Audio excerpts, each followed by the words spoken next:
ಸವಾಲಾಗ್ತಕ್ಕಂಥದ್ದು ನಮ್ಮನ್ನ ಆಹ್ವಾನ ಮಾಡ್ತಕ್ಕಂಥದ್ದು ಆಮೇಲೆ ಇರಲಿ. ನಿಮ್ಮ ಆರ್ಥಿಕ ಸಲಹೆಗಾರಾಗಿರ್ತಕ್ಕಂಥ ಬಸವರಾಯ ರೆಡ್ಡಿ ಅವರನ್ನ ಕರೆದು ಚರ್ಚೆ ಮಾಡಿ, ಕಾಂಗ್ರೆಸ್ ಪಕ್ಷದ ಮತ್ತೊಬ್ಬ ಹಿರಿಯ ಶಾಸಕ BR ಪಾಟೀಲ್ ಅವರನ್ನ ಕರೆದು ಇವತ್ತು ಚರ್ಚೆ ಮಾಡಿ ಇವತ್ತು ಯಾವ ರೀತಿ ಅಭಿವೃದ್ಧಿ ಕೆಲಸ ನೀವು ಮಾಡಿದ್ದೀರಿ ಅಂತೇಳಿ ಬಸವರಾಯ ರೆಡ್ಡಿ ಹೇಳ್ತಾರೆ. ಇವತ್ತು ನಿಮ್ಮ ಜಿಲ್ಲೆಯವರು ರಾಜ್ಯದಲ್ಲಿ ಅಥವಾ ವಿಧಾನಸಭಾ ಕ್ಷೇತ್ರದಲ್ಲಿ ಇವತ್ತು ಅಭಿವೃದ್ಧಿ ಕೆಲಸ ಕಾರ್ಯಗಳು ಆಗ್ಬೇಕು ಅಂತ ಹೇಳಿದ್ರೆ ಗ್ಯಾರಂಟಿಗಳನ್ನು ನಿಲ್ಲಿಸಬೇಕಾಗ್ತದೆ ಅಂತೇಳಿ ಬೆದರಿಸ್ತಕ್ಕಂಥ ಕೆಲಸ ಮುಖ್ಯಮಂತ್ರಿಗಳ ಆರ್ಥಿಕ ಸಲಹೆಗಾರ ಬಹಿರಂಗವಾಗಿ ಹೇಳ್ತಾರೆ ಅಂತ ಹೇಳಿದ್ರೆ ಇದು ಅಧಿಕಾರದ ದರ್ಪದಿಂದ ಮಾತನಾಡ್ತಕ್ಕಂಥದ್ದಲ್ವಾ? ಹಾಗಾದ್ರೆ ಅಧಿಕಾರದ ಮದ ಇದ್ದ ವ್ಯಕ್ತಿಗೆ ಏನಿರ್ತಕ್ಕಂಥ ಕಾಂಗ್ರೆಸ್ನವರು ಇವತ್ತು ಅಧಿಕಾರಕ್ಕೆ ಬಂದು 2-2.5 ವರ್ಷ ಆದ್ರೂ ಕೂಡ ನಿಮ್ಮ ಯೋಗ್ಯತೆಗೆ ಇವತ್ತು ರಾಜ್ಯದಲ್ಲಿ ಜಿಲ್ಲೆನಲ್ಲಿ ಯಾವುದೇ ಅಭಿವೃದ್ಧಿ ಕೆಲಸ ಕಾರ್ಯಗಳಿಗೆ ಅನುದಾನವನ್ನು ಕೊಡದೇನೆ ಇವತ್ತು ಪಕ್ಷಕ್ಕೆ ಭಾಷಣ ಮಾಡಿಕೊಂಡು ಓಡಾಡ್ತಾ ಇದ್ದಾರೆ. ಸರಿಯಾಗಿ ಹೇಳಿದ್ದಾರೆ BR ಪಾಟೀಲ್ ಅವರು. ಕಾಂಗ್ರೆಸ್ ಪಕ್ಷದ ಶಾಸಕ BR ಪಾಟೀಲ್ ಹೇಳಿದ್ದಾರೆ, ಸಿದ್ದರಾಮಯ್ಯನವರು ಲಾಟರಿ ಮುಖ್ಯಮಂತ್ರಿಗಳು ಅಂತ ಹೇಳಿದ್ದಾರೆ. BR ಪಾಟೀಲ್ ಹೇಳಿದ್ದಾರೆ, ನಾನು ಮಾತನ್ನು ಹೇಳ್ತಾ ಇಲ್ಲ. ಲಾಟರಿ ಮುಖ್ಯಮಂತ್ರಿಗಳು ಅಂತ ಹೇಳಿ ಸಿದ್ದರಾಮಯ್ಯನವರೇ ನಿಮ್ಮ ಕಾಂಗ್ರೆಸ್ ಪಕ್ಷದ ಶಾಸಕ BR ಪಾಟೀಲ್ ಹೇಳ್ತಾ ಇದ್ದಾರೆ. ಇವತ್ತು ಇದಕ್ಕಿಂತ ನಿಮ್ಗೆ ಒಂದು ಸರ್ಟಿಫಿಕೇಟ್ ಬೇಕಾ? ನೀವು ಯಡಿಯೂರಪ್ಪ ರಾಜ್ಯದಲ್ಲಿ ಓಡಾಟ ಮಾಡಿ, ಹೋರಾಟ ಮಾಡಿ, ರೈತರ ಪರವಾಗಿ ಧ್ವನಿಯನ್ನ ಎತ್ತಿ ಪಾದಯಾತ್ರೆ ಮಾಡಿ ರಾಜ್ಯದ ಜನರ ಆಶೀರ್ವಾದದಿಂದ ಇವತ್ತು ಇನ್ನು ಮುಖ್ಯಮಂತ್ರಿಗಳಾಗಲಿಲ್ಲ. ಅದೃಷ್ಟದ ಮುಖ್ಯಮಂತ್ರಿಗಳು, ಲಾಟರಿ ಮುಖ್ಯಮಂತ್ರಿಗಳು ಅಷ್ಟೇ. ನೀವು ಸಿದ್ದರಾಮಯ್ಯನವರೇ ಅಭಿವೃದ್ಧಿಯ ಬಗ್ಗೆ ಚರ್ಚೆ ಮಾಡತಕ್ಕಂತ ಯಾವುದೇ ಯೋಗ್ಯತೆ ಇವತ್ತು ಕಾಂಗ್ರೆಸ್ ಸರ್ಕಾರಕ್ಕೆ ಇಲ್ಲ, ಯಾವುದೇ ಯೋಗ್ಯತೆ ತೋರಿಸಿಕೊಂಡಿಲ್ಲ. ಇವತ್ತಿದೆ ಕೊಪ್ಪಳ ಜಿಲ್ಲೆ ಬಗ್ಗೆ ಮಾತನಾಡೋದನ್ನ, ಅಭಿವೃದ್ಧಿ ಬಗ್ಗೆ ಭಾಷಣ ಮಾಡ್ತಕ್ಕಂಥ, ಸವಾಲು ಮಾಡ್ತಕ್ಕಂಥ ಸಿದ್ದರಾಮಯ್ಯನವರೇ ಇದೇ ಕೊಪ್ಪಳ ಜಿಲ್ಲೆಯಲ್ಲಿ ಏನ್ ನಡೀತಾ ಇದೆ? KRIDL ನಲ್ಲಿ 72 ಕೋಟಿ ಇವತ್ತು ಕೆಲಸ ಆಗಿದೆ, ಕಾಮಗಾರಿ ಆಗಿದೆ ಅಂತ ಹೇಳಿ ಬೋಗಸ್ ಬಿಲ್ ಅನ್ನ ಇವತ್ತು ಕೊಟ್ಬಿಟ್ಟು 72 ಕೋಟಿ ದುಡ್ಡನ್ನ ವಿಡ್ರಾ ಮಾಡಿರ್ತಕ್ಕಂಥ ದೊಡ್ಡ ಹಗರಣ ಬಯಲು ಬಂದಿದೆ. ಏನ್ ಮಾಡ್ತೀರಿ? ತುರಂತ ಇವತ್ತು ಸರ್ಕಾರದವರೇ ತನಿಖೆಗೆ ಆದೇಶ ಮಾಡ್ತೀವಿ ಅಂತ ಹೇಳ್ತಾರೆ, ಅವರೇ ಕ್ಲೀನ್ ಚಿಟ್ ಅನ್ನು ತೆಗೆದುಕೊಳ್ತಾರೆ. ಏನ್ ಸಿದ್ದರಾಮಯ್ಯ ಸರ್ಕಾರಕ್ಕೆ ಇದೇನು ಹೊಸದೇನಲ್ಲ. ಆದ್ರೆ ಒಂದು ನಮ್ಮ ಭಾರತೀಯ ಜನತಾ ಪಾರ್ಟಿ ನಮ್ಮ ಕಾರ್ಯಕರ್ತರನ್ನು ಮೆಚ್ಚಲೇಬೇಕಾಗಿದೆ. ಯಾವ ಸಿದ್ದರಾಮಯ್ಯ ನೇತೃತ್ವದ ಕಾಂಗ್ರೆಸ್ ಸರ್ಕಾರ ಭ್ರಷ್ಟಾಚಾರ ರಹಿತ ಆಡಳಿತನ ಕೊಡ್ತೇವೆ ಅಂತ ಹೇಳ್ಕೊಂಡು ಬಂದಿದ್ರು, ವಾಲ್ಮೀಕಿ ಅಭಿವೃದ್ಧಿ ನಿಗಮದ ಹಗರಣದಲ್ಲಿ ಹಿಂದೆಂದೂ ಕೂಡ ಕಂಡು ಕೇಳಿರಲಿಲ್ಲ ನಾವು. ಈ ರಾಜ್ಯದ ಪರಿಶಿಷ್ಟ ಪಂಗಡದ ಸಮುದಾಯದ ಅಭಿವೃದ್ಧಿಗೆ ಮೀಸಲಿಟ್ಟಿರ್ತಕ್ಕಂಥ ಹಣವನ್ನ ಪಕ್ಕದ ತೆಲಂಗಾಣ ರಾಜ್ಯಕ್ಕೆ 180 ಕೋಟಿಯನ್ನು ವರ್ಗಾವಣೆ ಮಾಡಿ ಸಾವಿರಾರು ಬ್ಯಾಂಕ್ ಅಕೌಂಟ್ಗಳನ್ನ, ಫೇಕ್ ಬ್ಯಾಂಕ್ ಅಕೌಂಟ್ಗಳನ್ನ ತೆರೆದು ಅಲ್ಲಿ ದುಡ್ಡನ್ನ ಡ್ರಾ ಮಾಡಿ ಇಲ್ಲಿ ಲೋಕಸಭಾ ಚುನಾವಣೆ ಕೂಡ ಹಂಚಿದ್ದಾರೆ ಅನ್ನೋದು ಎನ್ಫೋರ್ಸ್ಮೆಂಟ್ ಡೈರೆಕ್ಟರೇಟ್ ತನ್ನ ವರದಿಯಲ್ಲಿ ಹೇಳಿರ್ತಕ್ಕಂಥದ್ದು ಕೂಡ ನಾವು ನೋಡಿದ್ದೇವೆ. ರಾಜ್ಯ ಜನ ಕೇಳಿದ್ದಾರೆ. ನಿಮ್ಮ ಸಚಿವರು ರಾಜೀನಾಮೆ ಕೊಟ್ಟು ನಮ್ಮ ಬಿಜೆಪಿಯ ಹೋರಾಟದ ಪರಿಣಾಮವಾಗಿ ಯಾವ ಮುಖ್ಯಮಂತ್ರಿಗಳು ಭ್ರಷ್ಟಾಚಾರ ರಹಿತ ಆಡಳಿತ ನೀಡ್ತೇವೆ ಅಂತ ಹೇಳ್ತಾ ಇದ್ರು, ಸ್ವತಃ ಮುಖ್ಯಮಂತ್ರಿಗಳೇ ಮೈಸೂರಿನ ಮೋಡಾ ಹಗರಣದಲ್ಲಿ ಸಿಲುಕಿ ಹಾಕಿಕೊಂಡು ಅಪರಾಧಿ ಸ್ಥಾನದಲ್ಲಿ ರಾಜ್ಯದ ಮುಖ್ಯಮಂತ್ರಿಗಳು ಕೂತಿದ್ದಾರೆ. ಇವತ್ತು ರಾಜ್ಯದ ಜನ ಇದನ್ನ ಪ್ರಶ್ನೆ ಮಾಡ್ತಾ ಇದ್ದಾರೆ. ಮಾನ್ಯ ಸಿದ್ದರಾಮಯ್ಯನವರೇ, ಆಶ್ಚರ್ಯ ಆಯ್ತು. ನನ್ನ ಮಲ್ಲಿಕಾರ್ಜುನ ಖರ್ಗೆ ಅವರು AICC ಕಾಂಗ್ರೆಸ್ ಪಕ್ಷದ ರಾಷ್ಟ್ರೀಯ ಅಧ್ಯಕ್ಷರು, ಒಬ್ಬ ಮುತ್ಸದ್ದಿ ರಾಜಕಾರಣಿಗಳು ಅಂತ ನಾವು ಅನ್ಕೊಂಡಾಯ್ತೀವಿ. ನಿನ್ನೆ ಮಲ್ಲಿಕಾರ್ಜುನ ಖರ್ಗೆ ಅವರು ಮಾತನಾಡ್ತಾರೆ, ನರೇಂದ್ರ ಮೋದಿಜಿಯವರು ದಿನಬೆಳಗಾದ್ರೆ ಹೊಗಳುತ್ತಾರೆ ಅನ್ನೋ ಮಾತನ್ನ ಮಲ್ಲಿಕಾರ್ಜುನ ಖರ್ಗೆ ಅವರು ನಿನ್ನೆ ಹೇಳಿರ್ತಕ್ಕಂಥದ್ದು. ಒಬ್ಬ ಮಲ್ಲಿಕಾರ್ಜುನ ಖರ್ಗೆ ಅವರು ಒಬ್ಬ ಹಿರಿಯ ರಾಜಕಾರಣಿಯಾಗಿ ಬಹುಶಃ ನರೇಂದ್ರ ಮೋದಿಜಿಯವರಿಗಿಂತ 10, 15, 20 ವರ್ಷಗಳ ಕಾಲ ಹೆಚ್ಚು ರಾಜಕೀಯ ಅನುಭವ ಇರತಕ್ಕಂಥ ಮಲ್ಲಿಕಾರ್ಜುನ ಖರ್ಗೆ ಅವರು ಈ ದೇಶದ ಪ್ರಧಾನಮಂತ್ರಿ ಬಗ್ಗೆ ಯಾವ ಪದವನ್ನು ಬಳಸಬೇಕು ಅಂತಕ್ಕಂಥ ವಿವೇಚನೆ ಇಲ್ಲ ಅಂತ ಹೇಳಿದ್ರೆ ಆಶ್ಚರ್ಯ ಆಗ್ತದೆ. ಒಂದು ಮಲ್ಲಿಕಾರ್ಜುನ ಖರ್ಗೆ ಅವರ ಬಗ್ಗೆ ಕೇಂದ್ರದಲ್ಲಿ ಸನ್ಮಾನ್ಯ ನರೇಂದ್ರ ಮೋದಿಜಿಯವರು ಪ್ರಧಾನಮಂತ್ರಿಗಳಾಗಿ ಕಳೆದ 11 ವರ್ಷಗಳಿಂದ ಈ ಸತತವಾಗಿ ದೇಶವನ್ನ ಮುನ್ನಡೆಸತಕ್ಕಂಥ ಕೆಲಸವನ್ನ ಮಾಡ್ತಾ ಇದ್ದಾರೆ. ಒಂದು ಕಡೆ ನರೇಂದ್ರ ಮೋದಿಜಿಯವರು ಯಾವ ಭಾರತ ಆರ್ಥಿಕವಾಗಿ ಸಂಪೂರ್ಣವಾಗಿ ಕುಸಿದು ಬಿದ್ದಿತ್ತು ಅಂತ ಭಾರತವನ್ನ ಕಳೆದ 11 ವರ್ಷಗಳವರ ಅಧಿಕಾರದ ಅವಧಿಯಲ್ಲಿ ಯಾವ ಭಾರತ ಸಂಪೂರ್ಣವಾಗಿ ಆರ್ಥಿಕವಾಗಿ ಕುಸಿದೋಗಿತ್ತೋ ಅಂತ ಭಾರತವನ್ನು ಜಗತ್ತಿನ 4ನೇ ಒಂದು ದೊಡ್ಡ ಆರ್ಥಿಕ ಶಕ್ತಿಯಾಗಿ ಭಾರತವನ್ನು ಪರಿವರ್ತನೆ ಮಾಡಿದ್ದಾರೆ. ಇದರ ಕೀರ್ತಿ ಪ್ರಧಾನಮಂತ್ರಿ ಸನ್ಮಾನ್ಯ ನರೇಂದ್ರ ಮೋದಿಜಿಯವರಿಗೆ ಸಲ್ಲುತ್ತದೆ. ಮೋದಿಜಿಯವರ ಸಾಧನೆಯನ್ನ ಇಡೀ ದಿನ ಚರ್ಚೆ ಮಾಡೋಣ. ಆದ್ರೆ ಮತ್ತೊಂದು ಕಡೆ ನಿನ್ನೆ ದಿನ ಮೈಸೂರಿನಲ್ಲಿ ಕಾಂಗ್ರೆಸ್ ಪಕ್ಷದ ಸರ್ಕಾರದ ಸಾಧನಾ ಸಮಾವೇಶ, ಕ್ಷಮಿಸಿ, ಕಾಂಗ್ರೆಸ್ ಸರ್ಕಾರದ ಸಾಧನಾ ಸಮಾವೇಶ ಅಂತ ಹೇಳಿದ್ರೆ ಪಾಪ ಸಿದ್ದರಾಮಯ್ಯನವರು ಬೇಸರ ಆಗ್ಬೋದು.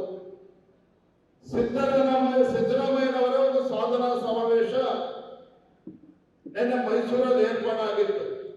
ನಾನು ಹೀಗೆ ದೃಶ್ಯ ಮಾಧ್ಯಮವನ್ನು ನೋಡ್ತಾ ಇದ್ದೆ. ಏನ್ ಸಿದ್ದರಾಮಯ್ಯನವರು ಮೈಕ್ ಸಿಕ್ಕಿದೆ ಅಂತೇಳಿ ಭರ್ಜರಿ ಬ್ಯಾಟಿಂಗ್ ಮಾಡ್ತಾ ಇದ್ರು, ಭಾಷಣ ಬಿಗಿತಾ ಇದ್ರು. ಯುವ ಸಮಾವೇಶ ಬೆಳಗ್ಗೆ ಅವರು ಹಿಂದಿನ ದಿನ ಯುವ ಸಮಾವೇಶದಲ್ಲಿ ಮಾತನಾಡ್ತಾ ಇದ್ರು. ಏನ್ ಎಷ್ಟೊಂದು ಮಾತನಾಡ್ತಾ ಇದ್ದಾರಲ್ಲ ಅಂತೇಳಿ ಎಷ್ಟು ಜನ ಸೇರಿರ್ಬೋದು ಅಂತ ನೋಡಿದ್ರೆ ಸುಮಾರು ಒಂದು 10,000 ಚೇರ್ ಹಾಕಿದಾರಲ್ಲಿ 10,000ದಲ್ಲಿ ಸುಮಾರು 8,000 ಚೇರ್ ಹಾಗೆ ಖಾಲಿ ಬಿದ್ದಿದೆ. ಯಾರು ಕೂಡ ಜನ ಇಲ್ಲ ಅಲ್ಲಿ. ಪಾಪ ಕಾರ್ಮಿಕರಲ್ಲಿ ಕುರ್ಚಿಯನ್ನು ಒರೆಸ್ತಾ ಇದ್ದಾರೆ.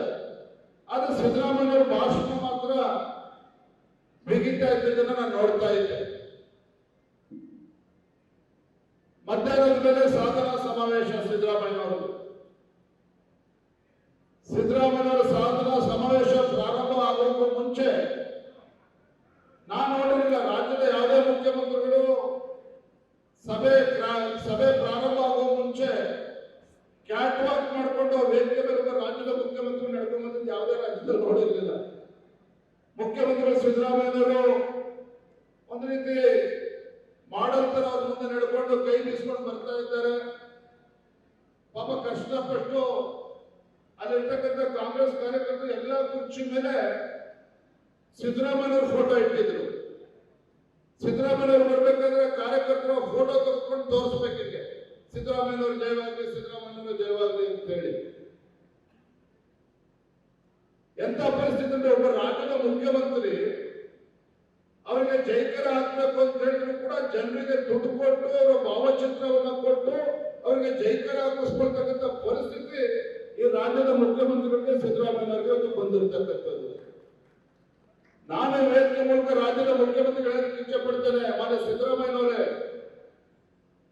ಕಳೆದ ಬಾರಿನೂ ಕೂಡ 5 ವರ್ಷಗಳ ಕಾಲ ರಾಜ್ಯದಲ್ಲಿ ಮುಖ್ಯಮಂತ್ರಿಯಾಗಿ 5 ವರ್ಷಗಳ ಕಾಲ ರಾಜ್ಯವನ್ನ ನಡೆಸಿದ್ರಿ, ಆಡಳಿತ ನಡೆಸಿದ್ರಿ. ತಾವು ದೇವರು ಮೆಚ್ಚೋ ರೀತಿಯಲ್ಲಿ ಪ್ರಾಮಾಣಿಕವಾಗಿ ಈ ರಾಜ್ಯದಲ್ಲಿರ್ತಕ್ಕಂಥ ರೈತರಿಗೆ, ಬಡವರಿಗೆ, ಪರಿಶಿಷ್ಟ ಜಾತಿ ಪರಿಶಿಷ್ಟ ಪಂಗಡದವರಿಗೆ, ಹಿಂದುಳಿದ ವರ್ಗಗಳಿಗೆ ನ್ಯಾಯವಾಗಿ ಅವರಿಗೆ ಕಾರ್ಯಕ್ರಮಗಳನ್ನು ಕೊಟ್ಟು ಕಣ್ಣೀರು ಒರೆಸ್ತಕ್ಕಂಥ ಕೆಲಸ ಮಾಡಿದ್ರೆ ಇವತ್ತು ನಿಮ್ಮ ಭಾವಚಿತ್ರ ನೀವೇ ಕೊಟ್ಬಿಟ್ಟು ಜೈಕರ ಹಾಕಿಸ್ಕೊಳ್ತಕ್ಕಂಥ ಪರಿಸ್ಥಿತಿ ಬರ್ತಾ ಇರಲಿಲ್ಲ. ಇವತ್ತು ನನಗೆ ಹೆಮ್ಮೆ ಇದೆ, ಸನ್ಮಾನ್ಯ BS ಯಡಿಯೂರಪ್ಪನವರು ರಾಜ್ಯದ ಮುಖ್ಯಮಂತ್ರಿಗಳಲ್ಲ, ಆದರೂ ಕೂಡ ರಾಜ್ಯದಲ್ಲಿ ಯಾವುದೇ ಮೂಲೆ ಹೋದ್ರೂ ಸಹ ಇವತ್ತು ಸನ್ಮಾನ್ಯ ಯಡಿಯೂರಪ್ಪನವ್ರನ್ನ ಈ ನಾಡಿನ 7 ಕೋಟಿ ಕನ್ನಡಿಗರು ಸನ್ಮಾನ್ಯ ಯಡಿಯೂರಪ್ಪನವರಿಗೆ ತನ್ನ ಹೃದಯದಲ್ಲಿ ಒಂದು ಶಾಶ್ವತವಾಗಿ ಸ್ಥಾನವನ್ನು ಕೊಟ್ಟಿದ್ದಾರೆ. ಇದು ಸನ್ಮಾನ್ಯ ಯಡಿಯೂರಪ್ಪನವರು ಮುಖ್ಯಮಂತ್ರಿಗಳಾಗಿ ಕೊಟ್ಟಿರ್ತಕ್ಕಂಥ ಯೋಜನೆಗಳು, ಕಾರ್ಯಕ್ರಮಗಳ ಒಂದು ಪರಿಣಾಮ. ಆದ್ರೆ ಸಿದ್ದರಾಮಯ್ಯ ನೀವೇನ್ ಮಾಡಿದ್ರೆ, ಈ ಬಾರಿನೂ ಕೂಡ ಮುಖ್ಯಮಂತ್ರಿಗಳಾಗಿ 2.5 ವರ್ಷ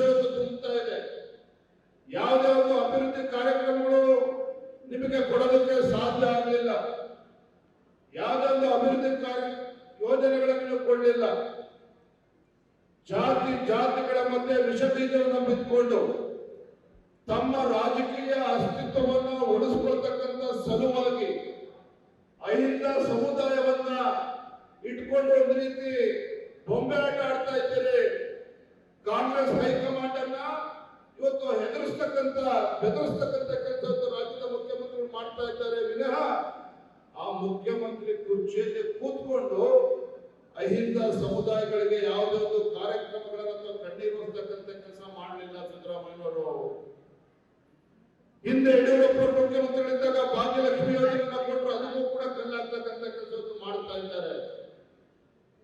ನಾನು ಇವತ್ತು ಸಿದ್ದರಾಮಯ್ಯ ಕೇಳೋದಕ್ಕೆ ಇಚ್ಛೆ ಪಡ್ತೇನೆ. ನನ್ನ ಏನೇನು ಮೈಸೂರಿನಲ್ಲಿ ರಾಜ್ಯದಲ್ಲಿ ಅಭಿವೃದ್ಧಿ ಕೆಲಸ ಬಗ್ಗೆ ಚರ್ಚೆ ಮಾಡೋದಕ್ಕೆ ವಿರೋಧ ಪಕ್ಷದವ್ರಿಗೆ ಸವಾಲಾಗ್ತೇನೆ. ನೀವು ವಿರೋಧ ಪಕ್ಷದವ್ರಿಗೆ ಸವಾಲಾಗ್ತೇನೆ. ರಾಜ್ಯದಲ್ಲಿ ಆಗ್ತಾ ಇರ್ತಕ್ಕಂಥ ಅಭಿವೃದ್ಧಿ ಕೆಲಸ ಕಾರ್ಯಕ್ರಮದ ಬಗ್ಗೆ ಚರ್ಚೆ ಮಾಡೋಣ ಅಂತ ನೀವು ಹೇಳ್ತಾ ಇದ್ದೀರಿ ಸಿದ್ದರಾಮಯ್ಯನವರೇ.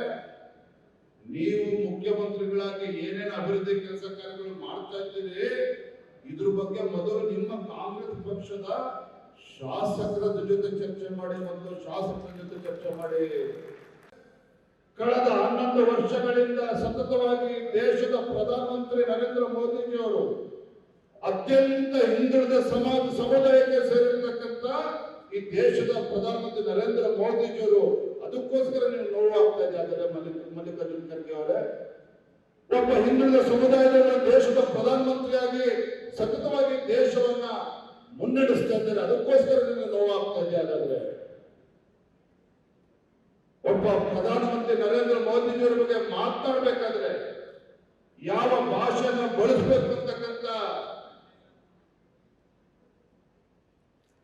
ವಿವೇಚನೆಯನ್ನು ಕೂಡ ಇವತ್ತು ಕಾಂಗ್ರೆಸ್ ನವ್ರಿಗೆ ಇಲ್ಲದೆ ಇರ್ತಕ್ಕಂಥದ್ದು ನಿಜವಾಗ್ಲೂ ಕೂಡ ಅದು ದುರ್ದೈವ. ಒಂದು ವೇಳೆ ರಾಜ್ಯದ ಜನ ಇವತ್ತು ಎಲ್ಲವನ್ನೂ ಕೂಡ ಗಮನಿಸ್ತಾ ಇದ್ದಾರೆ. ನರೇಂದ್ರ ಮೋದಿಜಿಯವರು ಕಳೆದ 11 ವರ್ಷದಲ್ಲಿ ನಾವು ಯಾರು ಕೂಡ ನಿರೀಕ್ಷೆ ಮಾಡಿರಲಿಲ್ಲ. ಒಂದು ಕಡೆ GST ಅನುಷ್ಠಾನಕ್ಕೆ ತಂದ್ರು, ಮತ್ತೊಂದು ಕಡೆ ಡಿಮಾನಿಟೈಸೇಷನ್ ಆಯಿತು, ಮತ್ತೊಂದು ಕಡೆ ಆರ್ಟಿಕಲ್ 370 ಕಿತ್ತಾಕೋದ್ರ ಮುಖೇನ ಇವತ್ತು ಯಾವ ಕಾಶ್ಮೀರದಲ್ಲಿ ಇವತ್ತು ಸಾವಿರಾರು ಯೋಧರು ತನ್ನ ಪ್ರಾಣವನ್ನ ಕಳೆದುಕೊಂಡಿದ್ರು, ಅದಕ್ಕೆ ಪ್ರತ್ಯುತ್ತರವಾಗಿ ಇವತ್ತು ಆರ್ಟಿಕಲ್ 370 ಕಿತ್ತಾಕೋದ್ರ ಮುಖೇನ ಇವತ್ತು ಒಂದು ಉತ್ತಮ ನಿರ್ಧಾರವನ್ನು ನಮ್ಮ ನರೇಂದ್ರ ಮೋದಿ ನೇತೃತ್ವದ ಭಾರತೀಯ ಜನತಾ ಪಾರ್ಟಿ ಸರ್ಕಾರ ತೆಗೆದುಕೊಂಡಿರ್ತಕ್ಕಂಥದ್ದು. ನರೇಂದ್ರ ಮೋದಿಜಿಯವರು ಭಾರತ ಜಗತ್ತಿನ ಅಗ್ರಗಣ್ಯ ರಾಷ್ಟ್ರಗಳ ಸಾಲಿನಲ್ಲಿ ನಿಲ್ಲಬೇಕು ಅಂತ ಹೇಳಿದ್ರೆ ಭಾರತದಲ್ಲಿ ಅಭಿವೃದ್ಧಿ ಆಗ್ಬೇಕು. ಭಾರತದಲ್ಲಿ ಅಭಿವೃದ್ಧಿ ಆಗ್ಬೇಕು ಅಂತ ಹೇಳಿದ್ರೆ ನರೇಂದ್ರ ಮೋದಿ ಹೇಳ್ತಕ್ಕಂಥದ್ದು ದೇಶದಲ್ಲಿ 4 ಜಾತಿಗಳಿದ್ದಾವೆ: ಬಡವರು, ರೈತರು, ಮಹಿಳೆಯರು ಮತ್ತೆ ಯುವಕರು. ಹಾಗಾಗಿ ನರೇಂದ್ರ ಮೋದಿಜಿ ನಂಬಿರ್ತಕ್ಕಂಥ ಈ ಬಡವರು, ರೈತರು, ಮಹಿಳೆಯರು, ಯುವಕರು ಅವರು ಕೊಟ್ಟಿರ್ತಕ್ಕಂಥ ಪ್ರತಿಯೊಂದು ಕಾರ್ಯಕ್ರಮ ಯೋಜನೆಗಳು ಈ 4 ವರ್ಗಗಳಿಗೆ ಇವತ್ತು ಆ ಕಾರ್ಯಕ್ರಮಗಳು ತಲುಪ್ತಾ ಇದೆ. ಭಾರತೀಯ ಜನತಾ ಪಾರ್ಟಿ ನಮ್ಮ ಕಾರ್ಯಕರ್ತರ ಕರ್ತವ್ಯ ಇದೆ. ಏನು ಅವರು ಕೊಟ್ಟಿರ್ತಕ್ಕಂಥ ಕಾರ್ಯಕ್ರಮಗಳು ಸಮಾಜದ ಕಟ್ಟಕಡೆಯ ವ್ಯಕ್ತಿಗೂ ಕೂಡ ತಲುಪಬೇಕು. ಸಮಾಜದ ಕಟ್ಟಕಡೆಯ ವ್ಯಕ್ತಿಗೂ ಕೂಡ ತಲುಪಿಸ್ತಕ್ಕಂಥ ಕೆಲಸ ನಮ್ಮ ಭಾರತೀಯ ಜನತಾ ಪಾರ್ಟಿಯ ಕಾರ್ಯಕರ್ತರು ನಾವು ನೀವು ಸೇರಿ ಮಾಡಬೇಕಾಗಿದೆ. ನರೇಂದ್ರ ಮೋದಿಜಿಯವರ ಇವತ್ತು ಕಲ್ಪನೆ ಏನಿದೆ, ಇವತ್ತು ಗ್ರಾಮೀಣ ಭಾಗದಲ್ಲಿರ್ತಕ್ಕಂಥ ಮಹಿಳೆಗೆ ಇವತ್ತು ಅವರಿಗೆ ಇವತ್ತು ಉಜ್ವಲ ಯೋಜನೆಯನ್ನ ತಂದುಕೊಟ್ರು.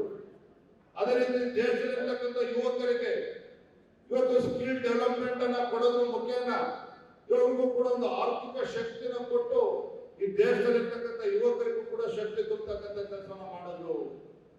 ಈ ದೇಶ ಅಭಿವೃದ್ಧಿ ಆಗ್ಬೇಕು ಅಂತ ಹೇಳಿದ್ರೆ ಮಹಿಳೆಯರಿಗೂ ಕೂಡ ಸರಿ ಸಮಾನವಾಗಿರ್ತಕ್ಕಂಥ ಸ್ಥಾನಮಾನಗಳು ಸಿಗಬೇಕು ಅಂತ ಹೇಳಿ ಪಾರ್ಲಿಮೆಂಟ್ ಅಲ್ಲಿ ವಿಶೇಷ ಅಧಿವೇಶನವನ್ನ ಕರೆದು ಮಹಿಳೆಯರಿಗೆ ಇವತ್ತು ರಾಜಕೀಯದಲ್ಲಿ ಇವತ್ತು 33% ರಿಸರ್ವೇಶನ್ ಕೊಡಬೇಕು ಅಂತಕ್ಕಂಥ ಐತಿಹಾಸಿಕ ತೀರ್ಮಾನ ಇವತ್ತು ದೇಶದ ಪ್ರಧಾನಮಂತ್ರಿ ನರೇಂದ್ರ ಮೋದಿ ಅವರು ಮಾಡಿರ್ತಕ್ಕಂಥದ್ದು. ಆತ್ಮೀಯ ಕಾರ್ಯಕರ್ತ ಬಂಧುಗಳೇ, ಅಂತ ಪುಣ್ಯಾತ್ಮ ಇವತ್ತು ನಮ್ಮ ದೇಶದ ಪ್ರಧಾನಮಂತ್ರಿ ಅಂತ ಹೇಳ್ಕೊಳ್ಳೋದಕ್ಕೆ ನಮ್ಗೆ ನಿಜವಾಗ್ಲೂ ಕೂಡ ಹೆಮ್ಮೆ ಅನ್ನಿಸ್ತದೆ. ಹಾಗಾಗಿ ಇವತ್ತು ನಮ್ಮ ವಿಶೇಷ ಈ ವಿಭಾಗದ ನಮ್ಮ ಸಂಘಟನಾತ್ಮಕ ಸಭೆ ಮಧ್ಯಾಹ್ನದ ಮೇಲೂ ಕೂಡ ನಾವು ಬೇರೆ ಬೇರೆ ಗುಂಪುಗಳು ನಾವೆಲ್ಲರೂ ಕೂಡ ಸೇರೋಣ. ಕೋರ್ ಕಮಿಟಿ ಸಭೆನೂ ಕೂಡ ಇರ್ತದೆ. ವಿಸ್ತೃತವಾಗಿ ಕೇಂದ್ರ ಸರ್ಕಾರದ ಯೋಜನೆಗಳನ್ನ ಬಗ್ಗೆ ಚರ್ಚೆ ಮಾಡೋಣ. ಆ ಕಾರ್ಯಕ್ರಮಗಳ ಜನರಿಗೆ ತಲುಪಿಸುವ ನಿಟ್ಟಿನಲ್ಲಿ ನಮ್ಮ ಕಾರ್ಯಕರ್ತರ ಕರ್ತವ್ಯ ಏನು, ಅದ್ರ ಬಗ್ಗೆ ಕೂಡ ನಾವು ಎಲ್ಲರೂ ಸೇರಿ ಚರ್ಚೆ ಮಾಡೋಣ ಅಂತ ಹೇಳಿ ಸಂದರ್ಭದಲ್ಲಿ ಹೇಳ್ತಾ ತುಂಬಾ ಸಂತೋಷ ಆಗಿದೆ. ಇವತ್ತು ವೇದಿಕೆ ಮೇಲೆಲ್ಲ ನಮ್ಮ ಪಕ್ಷದ ಮುಖಂಡರು, ಇವತ್ತು ಶ್ರೀರಾಮುಲು ಅವರು, ಜನಾರ್ದನ್ ರೆಡ್ಡಿ ಅವರು, ಆದಿಯಾಗಿ ಎಲ್ಲ ನಮ್ಮ ಪಕ್ಷದ ಎಲ್ಲ ಹಿರಿಯ ಮುಖಂಡರು, ಇವತ್ತು ಕಾರಜೋಳ ಸಾಹೇಬರು ಎಲ್ಲರೂ ಕೂಡ ಬಂದಿದ್ದಾರೆ ಈ ಕಾರ್ಯಕ್ರಮದಲ್ಲಿ. ನಮ್ಮ ಮುಂದೆ ಅಂತಕ್ಕಂಥ ಗುರಿ ಕೇಂದ್ರ ಸರ್ಕಾರದ ಯೋಜನೆಗಳನ್ನ ಜನರಿಗೆ ತಲುಪಿಸುವಂಥದ್ದು. ರಾಜ್ಯದಲ್ಲಿರ್ತಕ್ಕಂಥ ಈ ಭ್ರಷ್ಟ ಕಾಂಗ್ರೆಸ್ ಸರ್ಕಾರ, ರೈತ ವಿರೋಧಿ, ಬಡವರ ವಿರೋಧಿ ಕಾಂಗ್ರೆಸ್ ಸರ್ಕಾರದ ವಿರುದ್ಧ ಇವರ ನೈಜ ಬಣ್ಣವನ್ನ ಇವತ್ತು ಕಳಚಿ ಬೀಳ್ತಕ್ಕಂಥ ನಿಟ್ಟಿನಲ್ಲಿ ನಾವು ಹೋರಾಟವನ್ನ ಮಾಡ್ತಕ್ಕಂಥದ್ದು ಮುಂದಿನ ದಿನಗಳಲ್ಲಿ. ಅದರ ಜೊತೆಗೆ ಮುಂದೆ ಬರ್ತಕ್ಕಂಥ ಜಿಲ್ಲಾ ಪಂಚಾಯತಿ, ತಾಲೂಕ್ ಪಂಚಾಯತ್ ಚುನಾವಣೆಗೆ ನಮ್ಮ ಕಾರ್ಯಕರ್ತರನ್ನ ಇವತ್ತು ಶಕ್ತಿ ತುಂಬುವಂತ ಕೆಲಸವನ್ನು ಕೂಡ ಮಾಡಬೇಕಾಗಿದೆ. ರಾಜ್ಯದಲ್ಲಿ ಮುಂದೆ ಯಾವತ್ತು ವಿಧಾನಸಭಾ ಚುನಾವಣೆ ನಡೆದರೂ ಸಹ ಕರ್ನಾಟಕ ರಾಜ್ಯದಲ್ಲಿ ಭಾರತೀಯ ಜನತಾ ಪಾರ್ಟಿ ಸ್ಪಷ್ಟ ಬಹುಮತದೊಂದಿಗೆ ರಾಜ್ಯದಲ್ಲಿ ಅಧಿಕಾರಕ್ಕೆ ಬರಬೇಕು. ಆ ನಿಟ್ಟಿನಲ್ಲಿ ನಾವು ಇವತ್ತೆಲ್ಲ ಕೂತು ಚರ್ಚೆ ಮಾಡಿ ಕಾರ್ಯತಂತ್ರನ ರೂಪಿಸೋಣ ಅನ್ನೋ ಮಾತನ್ನ ಸಂದರ್ಭ ಹೇಳ್ತಾ, ವೇದಿಕೆ ಮೇಲೆ ಆಸೀನರಾಗಿರ್ತಕ್ಕಂಥ ನಮ್ಮ ಸುಧಾಕರ್ ರೆಡ್ಡಿ, ಹಿರಿಯರಾಗಿದ್ದ ಸುಧಾಕರ್ ರೆಡ್ಡಿ ಅವರು ಆದಿಯಾಗಿ ವೇದಿಕೆ ಇರ್ತಕ್ಕಂಥ ಎಲ್ಲ ಹಿರಿಯರಿಗೆ, ವೇದಿಕೆ ಮುಂಭಾಗದಲ್ಲಿರ್ತಕ್ಕಂಥ ಎಲ್ಲ ಹಿರಿಯರಿಗೆ, ತಾಯಂದರಿಗೆ, ಪಕ್ಷದ ಕಾರ್ಯಕರ್ತ ಬಂಧುಗಳಿಗೆ ಮತ್ತೊಮ್ಮೆ ನನ್ನ ನಮಸ್ಕಾರಗಳನ್ನ ತಿಳಿಸ್ತಾ ನನ್ನ ಮಾತುಗಳಿಗೆ ವಿರಾಮಗಳನ್ನು ಹೇಳ್ತಾ ಇದ್ದೇನೆ. ನಮಸ್ಕಾರ, ವಂದನೆ.